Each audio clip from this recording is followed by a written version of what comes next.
Good afternoon and welcome to ECAC headquarters in Danbury, Connecticut. Seth Cantor joined by Emory Hunt. The upcoming ECAC Division III Football Fest in Philadelphia coming up this weekend at historic Franklin Field. Emory, a fun time of the year. Today we announced the 12 teams and the matchups that we'll be seeing beginning this Friday afternoon. Totally excited about it. We know this is going to be a great event. It was last year. Glad to be back on the call with you. And to be at Franklin Field, I think is going to be huge for this entire event. On the campus of the University of Pennsylvania. So with that said, we'll give you the 6 matchups. Let's get started with this. The first game, Friday at 3 o'clock, the Clayton Chapman Bowl, which is presented by Best Western.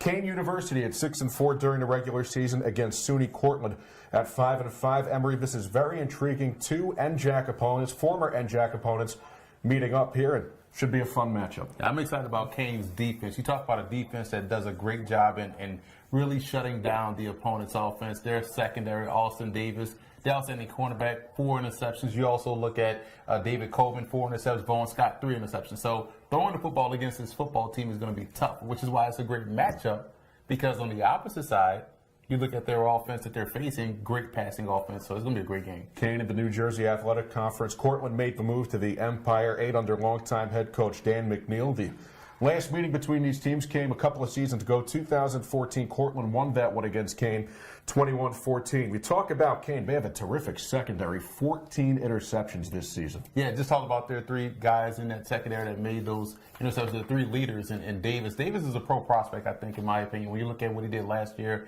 and what he has done all season long as far as being able to match up one-on-one versus the opposing receiver, the number 1 receiver, and take him away, it makes that defense as a whole much better. And they're going up against 2 great receivers in this game in John Maddox and Jake Smith. Both guys combined for over 1,500 yards and 14 touchdowns. And we're talking about a team in Cortland State that has used 4 quarterbacks this season to get the job done. But they have gotten the job done, which is why they're in this bowl game. In these matchups, you tend to see teams that haven't squared off against each other. There's some history here. How do you think that plays into what we'll see on Friday? Well, it's the familiarity point of it, because when you look at teams that you know or teams that you may have a history with, a lot of times you're looking at these 2 teams close in proximity as far as distance is concerned. So you've probably played against these guys in high school. You probably went on recruiting trips with these guys at other schools. So you're familiar with their program, you're familiar with their school, and also the guys that's on the roster. So it should be a great game. As you look at this matchup, what else stands out to you? Well, you just look at, again, the big contrast in styles. You have a passing offense versus a great secondary.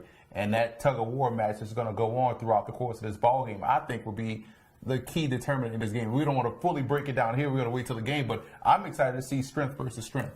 Well, that's the Clayton Chapman Bowl presented by Best Western, 3 o'clock on Friday at Franklin Field in Philadelphia. We move on. Game 2, the President's Bowl, presented by Ed&D Sports, Friday night at 8:15. Washington and Jefferson College at 8-2 against SUNY Brockport. The college at Brockport at 7-3. You have the Presidents going up against the Golden Eagles. I mean, when you look at the Presidents, I'm already excited about their quarterback, Pete Coughlin. If you haven't seen him play, he's a tremendous talent. 5'10", 190 pounds, 31 touchdowns to only 7 interceptions. He's an outstanding player. And this is one of those historic teams that brand is a nationwide brand. So a lot of people across the country know who Washington and Jefferson is. They know about their program history. They know about their football history. Real proud program. So having them in this game, I think, is huge. You have the President's Athletic Conference going up against the Empire 8, which is very well represented here. Washington and Jefferson comes in on a 3-game win streak. Brockport out of the Empire 8. Emory, they turned it around after a 2-2 start. They finished strong. Well, their offensive machine is the reason why they're here. You talk about a team that is averaging or converting 52% on 3rd down. So when you're able to sustain drives like that, it's no surprise you're going to win a lot of games. Teams can't get you off the field, and that's going to be a problem for anybody that they face. Well, this could be very intriguing from a scoring standpoint. We touched on it a bit. Washington and Jefferson, 500 yards of total offense this year. And you have Brockport, the top scoring team in that Empire 8, so there could be some fireworks with this one. Well, running back Dan Andrews, and I always will go to the running back position, being a former running back. I would love to focus on that position solely, but Dan Andrews averaging over 117 yards a game. When teams know you're getting the football and you're still able to do that week in, week out, that speaks to the talent of the offensive line and the talent of the back as a whole. So, and you look at their defense, I wrote these numbers down, but they're really good up front as far as like a size perspective. and they kind of fit what this modern day football has become. You see a lot of spread teams, and they run a very good 3-3-5. We see now the West Virginia Mountaineers in the Big 12 utilizing 3-3-5 to perfection, and so are Brockport. And Brockport's defense, in conjunction with what they do offensively, makes them a very tough team. And then, with that said, in Brockport, you have one of 4 Empire 8 teams. That's a league that's very, very well represented as we move forward here. They've played some good football up in that conference this year. I mean, again, run game, defense. That's what you hang your hat on. And Brockport, again, Andrews, if you haven't seen Andrews play, he's probably the most dynamic tailback that we're going to have in these bowl games. So that's game number 2, the President's Bowl, presented by Ed&D Sports at Franklin Field in Philadelphia on Friday evening at 8:15. So we move on to Saturday, November 19th, Game 3 of this ECAC Division III Football Fest, the James Lynaugh Bowl, which is presented by Guard Lab. Kickoff an early one, 11 a.m. And we have Utica College, who finished at 7-3 this year, another Empire 8 team, against Westminster College, also at 7-3. And you have the Pioneers and the Titans going at it there. Well, you look at the Pioneers' defensive lineman, Nick Bruzzese, 5'11", 285 pounds, disruptive. He's almost like another running back in the backfield, how many times he's in the backfield. So he's a very disruptive force. I think their defense has led them to this bowl game, which is why I like what they've done all season long. They've been very good. And, again, this is where they hang their hats. You know, we talk about teams that are able to run the football. We're going to talk about Westminster, how they're able to run the football. And defensively, Utica has a tough task in this game, but their defense has got them to this point, which is why I like what they do. Speaking of defense, Westminster, this team's stingy, only allowing 18 points per game, so that'll be a tough task for Utica, to your point. And you look at their offense, well-balanced offensive attack, and they're able to run the football very well. You talk about a team that averages over 200 yards a game rushing, but they're well-balanced. That's what makes it very difficult to defend these guys, because they can run the ball very well, but they also can throw it deep down the field. We had these guys in the bowl game last year, and they got off the bus ready to go from the opening kickoff, and they really was able to slowly grind out that football game. Yeah, Utica, terrific passing defense, less than 175 yards per game, one of the top teams in the Empire 8 in that category. And this is a Utica College program. I remember these guys when I was at Ithaca College and I was on my way out, and Utica was just building its program. They've really built something over there in Central New York now. A pair of 7-win seasons each of the last 3 years under Blaise Fagiato, the former Ithaca College linebacker who's the head coach. And they had a really big win this year over Ohio Northern, who has a great coaching staff, great offense. I mean, they have a pro receiver that they put out last year, so that tells you about the talent that they have on that roster. So getting a win over Ohio Northern, the Polar Bears, I think their mascot is, and which is great because, again, you have to have landmark victories to get into these bowl games, and that was one big one that they got earlier on in the season. And then we look at Westminster, too, a league that's also very well represented here, one of 3 President's Athletic Conference squads. Yeah, you don't get many red zone opportunities defensively against Westminster. They only have allowed teams inside the red zone, I want to say 20 times this year. That's unheard of. You know, you don't even get that at practice where they let you move the football down the field. And so for them to not allow teams to get inside the red zone, it's no surprise that they won 7 games, that they also have stopped teams more often than not on third downs because they're very good defensively. So to recap very quickly, our first 3 games of the ECAC Division III Football Fest starts at Franklin Field, 3 o'clock Friday. The Clayton Chapman Bowl, which is presented by Best Western, the Kane University Cougars at 6-4 against the SUNY Cortland Red Dragons.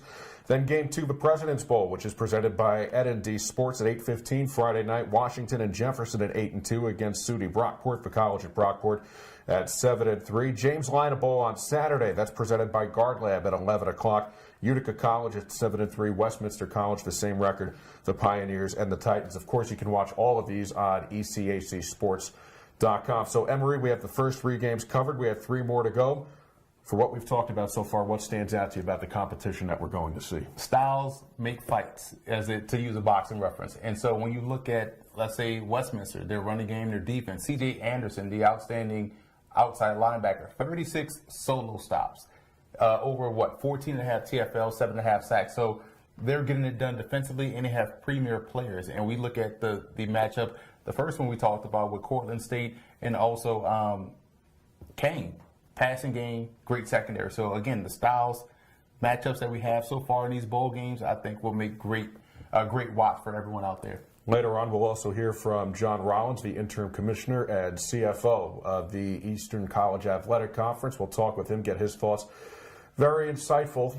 Before we got on the air today, gave us a background of the criteria and a lot to talk about being at historic Franklin Field on Friday. So let's get to game number 4 with that. The ASA Bushnell Bowl presented by TV Media and Production at 5 o'clock. That's on Saturday. Frostburg State University, a terrific team at 9-1 against St. John Fisher College at 8-2. The Bobcats and the Cardinals at Emory. This could be our premier matchup. 2 top 25 teams going at it. St. John Fisher at 22 and Frostburg State at 25. I mean, Frostburg State 9-1 on the season. Big wins over Kane, Rowan, and also a big win over Salisbury. So you look at those premier victories, those big matchups. They won all 3 of those games. Defensively, I think they may have the best defense in the bowl games. And when you have a defense like this and the ability to really stop the run, they've only given up 2.6 yards a carry to opposing rushing attacks. That's nuts. Again, and teams want to come in and try to run the football. So you can't run the football against them. You can't score against them.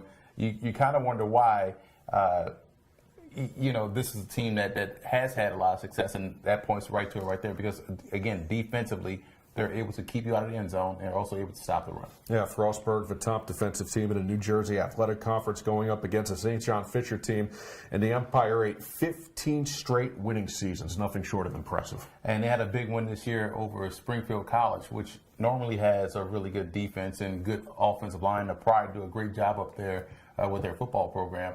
But you look at this team, this is an offensive juggernaut. I mean, they're able to push the tempo, push the pace. They're going to put up points. Again, so we talked about this whole theme of styles make fights. You have a immovable force or object versus a very good offense in St. John Fisher. So it's going to be interesting to see how these 2 teams fare in this ball game. Yeah, St. John Fisher averaging 300 yards per game near the top of the Empire 8. I'm noticing that, Emory, with these Empire 8 teams, there's a lot of scoring and a lot of yards. They can put up points pretty frequently. And you look at their quarterback, Matt Natan, the outstanding QB, 60% of his passes he's completed, 23 touchdowns on the year, only 7 interceptions, nearly 2,400 yards to run the football. And that's efficient quarterback play. And that's not to say that they can't run the ball, but if you're getting balanced like that, you're going to be very tough to beat. So that's game number 4, the ASA Bushnell Bowl, presented by TV Media and Production, 5 o'clock on Saturday at Franklin Field. Frostburg State University, the Bobcats against the St. John Fisher Cardinals at 8-2. With that, we move on to Sunday. Game number 5, the Legacy Bowl, which is presented by Academy Bus, another good one, Emory, Carnegie Mellon University. The Tartans at 7-3 against the Salisbury Seagulls at 7-3. What are you most looking forward to here? First of all, they have the 2 best mascots, I think, in this bowl game. And when we look at Carnegie Mellon, we had this team last year in this bowl game with Sam Binger. I know I've said this like 3 times already, but if you haven't seen him play, he's one you should watch because Binger is explosive. He's 5'9", about 185 pounds, maybe 190 pounds now, but he is their offense. They come out in that 2 tight end set. They're going to run left. They're going to run right. They're going to run right up the middle.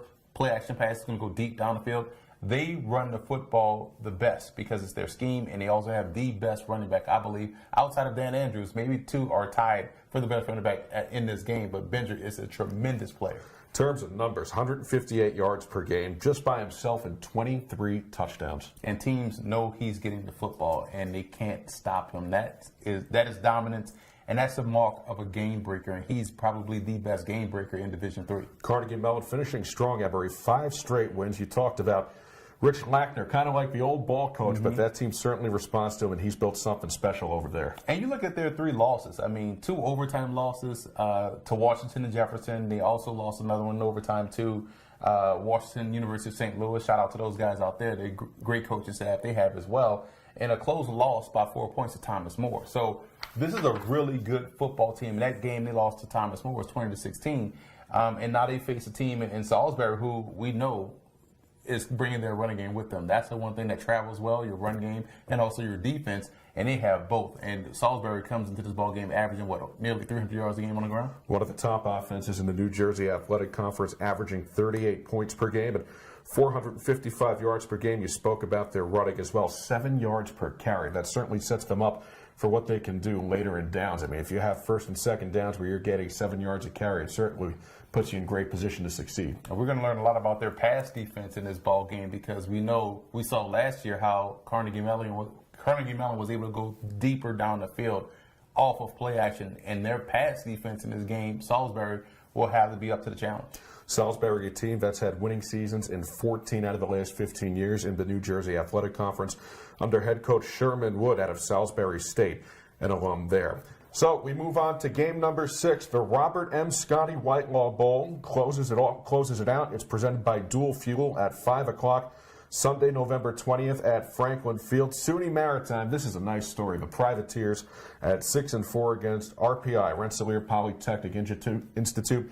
The Privateers and the Engineers at 5-5. We start out with Maritime. Clayton Kendrick Holmes out of the ECFC, this team, getting a look at the postseason. Well, they got hot late. They got those 2 victories late against Mount Ida and also against Gallaudet down there in D.C., but a really good program, I thought, up-and-coming program, got it going, and they got hot late, which is important. You know, you want to play your best football at the end of the season. And I think when you see this team, they're a great rushing football team. You also look at, I'm excited to see their safety, Brian Price, 5 interceptions on the season, but that's not the story.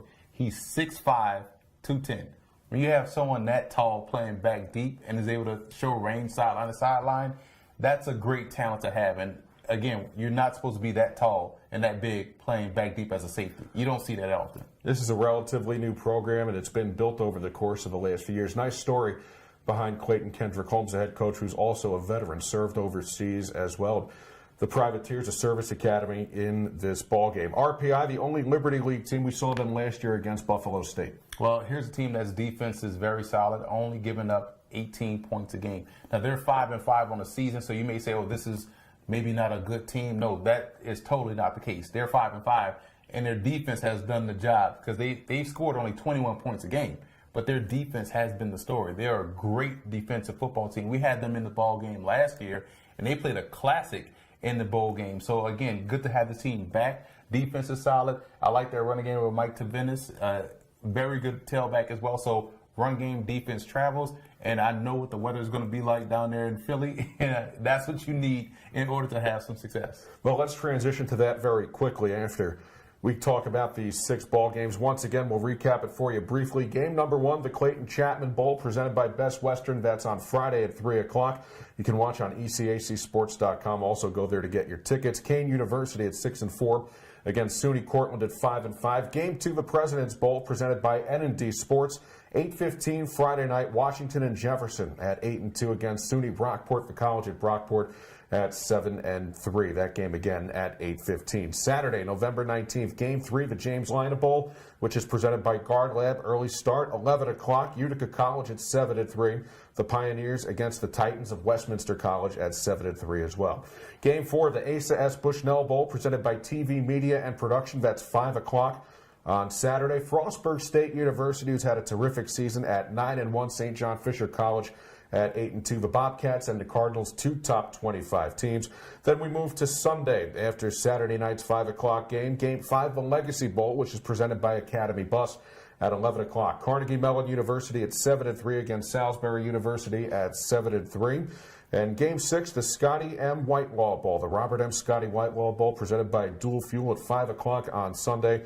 SUNY Maritime, the Privateers at 6-4, going up against RPI at 5-5. Before we talk about the venue, Franklin Field, and the fact that these Division III football teams go into one of the biggest markets in the country, when you look at all these matchups, as we've announced all the teams and all the games, what stands out to you the most about what we could potentially see this weekend? Great games for all 6, quite honestly. Last year you had some questions about whether or not the matchups were great, but this year I think all 6 games are must-see TV because, again, styles make fights. You have a contrast in styles, great offense going up against a great defense. You may have a game where you have 2 great offenses, so you're going to see a lot of points. So I think when you look at the way these games are slated and when they are played, first game, second game, even by the day, you're going to get 2 games per day that are going to be awesome. So I think this was just a great setup, great matchups, and great teams that we were able to select in this bowl championships. So let's transition, Emory. We'll talk about Franklin Field. I know it's somewhere you've been. You've covered games there. Historic venue, really not much to say other than the fact, I mean, there's a lot to say, but it sells itself. It's a facility that was built in 1895 and hosts the University of Pennsylvania. And certainly it's great that these schools can be in the 5th largest media market in the country and play at a historic venue just like this. And when you talk about historic venues, you always bring up Franklin Field because of the Eagles played there back in the 60s, early days, and Penn has won championships there. And you also think about the Penn relays. You know, I remember just watching those as a kid growing up. That was one of the big events that you used to see, the Penn relays, in addition to the football games that were there. So I know every college athlete wants to play at one of the more historic venues, but the fact that they're going to be there playing a game in Franklin Field while also getting to walk around campus and seeing the Palestra, you know, a very historic basketball arena as well. So we couldn't ask for a better place to play these games. I think the student athletes will be not only impressed, but just be honored to be on the same field with all that history. Oh, it's a great platform, a great stage, a stadium that holds more than 50,000 people. Former site of the Army-Navy game in the very early days, so that's going to be a great deal of history over at Franklin Field in Philadelphia. You know, Emory, there are probably some teams today, and we won't dissect this too much because it's a very, very tough choice to, you know, make sure that the right teams get it. And, you know, there's some teams that fell short today. You've been on this other side where you see what goes into it. You know, what do you say to the teams that probably just fell short and missed the cut? It's tough because, you know, you have over 300 and something Division III teams. So there's only so many squads you could put into these bowl games. But I would just say continue to play hard. Even if you have a winning season, your season has been a success. Not many teams can say they've had a winning season, so you can hang your hats on that. But it also gives you that motivation going into the spring, going into the summer workouts, and getting ready for the fall to try to get into either the playoffs or one of these bowl games next year. So I would say use this as motivation on either side. It's a very, very tough job. We were talking with John Rollins, who we'll speak with in a little bit, the interim commissioner and CFO here of the ECAC. And, you know, we talked to him for about a half an hour beforehand. There's so much in terms of criteria that goes into selecting these teams. It's really not an easy job. Man, he has the hardest job. I have the easy job along with you, so we just sit here and just pontificate and talk about it. But, you know, they have the harder job trying to select these teams. And when you think about it, when you look at a lot of the good teams within this area or within this conference, it's very tough because you see some good teams that are not included, but who would you take out? That's the biggest thing. You know, these are 6 great games and 6 great teams, in these 3 great games.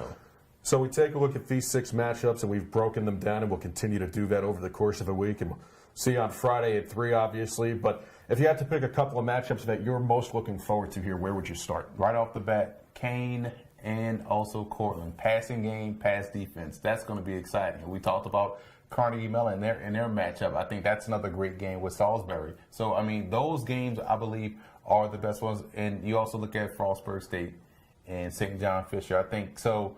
When you look at each day, there's always a marquee matchup, a key battle to watch.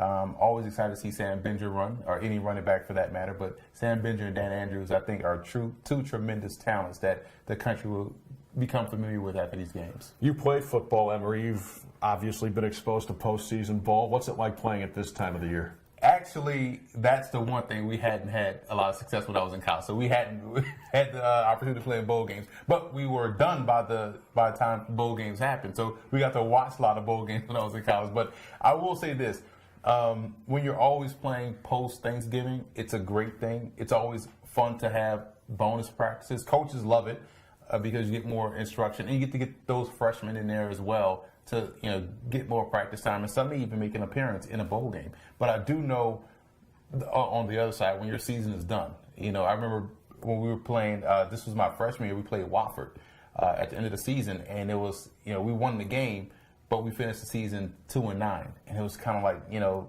yeah, we won the game, but we were 2-9. You know, but these teams that have had winning seasons and may not have gone to the postseason, you know, they have a different perspective. They're like, okay, well, we got a good winning season. Next year, we want to push harder to get to a bowl game or get to the playoffs. And I think that's where the mindset is. And for me, it's like, you know, never having have won enough games to get to a bowl game.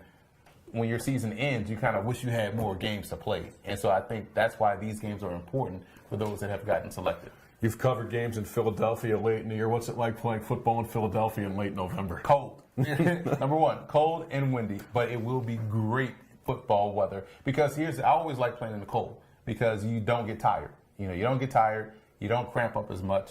You want to keep moving, so it kind of helps you run faster. Yeah, but you see a lot of guys don't like playing the cold. I love playing in the cold because if you're standing around not doing anything, you're going to be freezing. So let's recap all the games once again, and after we do that, we'll take a quick break here and talk with John Rollins, the interim commissioner and CFO of the ECAC. Friday, November 18th, Game 1, the Clayton Chapman Bowl, presented by Best Western at 3 o'clock. Kane University, the Cougars against the Cortland State, SUNY Cortland Red Dragons at 5 and 5. Game 2, the President's Bowl, presented by N&D Sports, Friday night at 8:15. Again, you can watch all these games on ECACsports.com. Washington and Jefferson College at 8 and 2 against the college at Brockport. SUNY Brockport at 7 and 3. Saturday, November 19th, Game 3 of this ECAC Division III Football Fest, the James Lynaugh Bowl, presented by Guard Lab at 11 o'clock. Utica College at 7 and 3 against Westminster College at 7 and 3. The Pioneers and the Titans. Game 4 of the ASA Bushnell Bowl, presented by TV Media and Production. That's on Saturday at 5. Frostburg State University at 9 and 1. St. John Fisher College at 8 and 2. A pair of top 25 teams. And then wrapping it up on Sunday, the final two games. The fifth one, Legacy Bowl, presented by Academy Bus at 11 o'clock. Carnegie Mellon University, the Tartans at 7 and 3 against the Salisbury Seagulls at 7 and 3. At Game 6, the Robert M. Scotty Whitelaw Bowl, presented by Dual Fuel at 5 o'clock. SUNY Maritime at 6 and 4 against RPI, two New York teams. RPI at 5 and 5, the Privateers and the Engineers. So, Emory, before we step aside and speak with John Rollins, what are your final thoughts after as we conclude this selection show? I'm ready to go play football now because, again, I love the matchups. I love where these teams have how they played all season long and where they're going to go in the future after these bowl games. But I'm just ready to get this thing kicked off on Friday. Well, we'll step aside for a little bit right here. Thank yous to pass along, of course, John Rollins, of course, Megan O'Brien, Ben Horter, their crew as well. We'll step aside and we'll rejoin you shortly with John Rollins, the interim commissioner and CFO of the ECAC. We'll talk to him about his thoughts on what's upcoming and the fact that these teams are going to get a chance to play in one of the biggest cities in the country at a historic venue, Franklin Field in Philadelphia. We're back in a little bit here on Facebook Live.